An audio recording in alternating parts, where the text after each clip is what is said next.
Good afternoon, and thank you very much, Mr. Speaker. Good afternoon, Madam. Thank you. I rise in full support of this piece of legislation. I do have two provisions that I advocated for in this bill.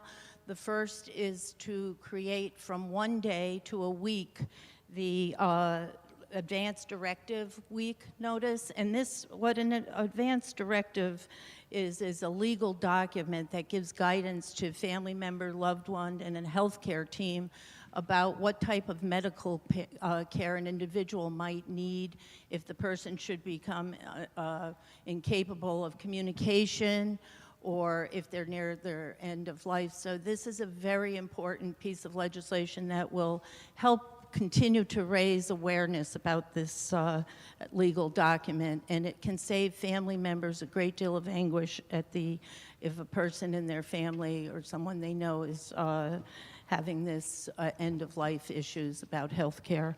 The second bill, and I'm really very enthused about this, and I want to recognize the leadership of the government administration elections and the ranking member for raising this bill, and I'm going to tell you why.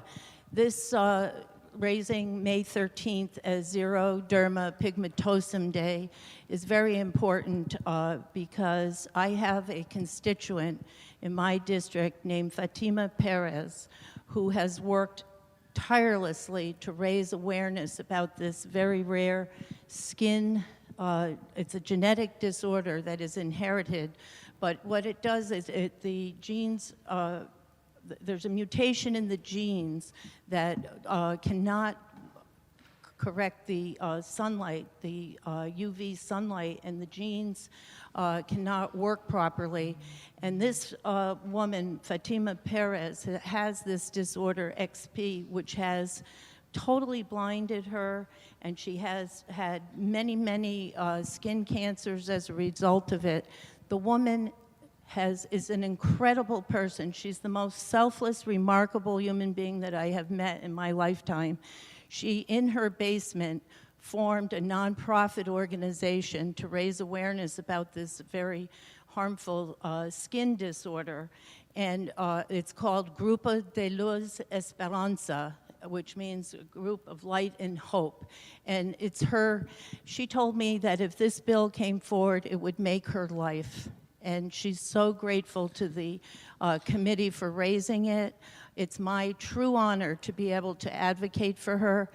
People call her the Mother Teresa and Helen Keller of our day. She's a remarkable person, and one day I would love, it takes her many hours to get prepared to even leave her home, as she can't even be exposed to artificial light.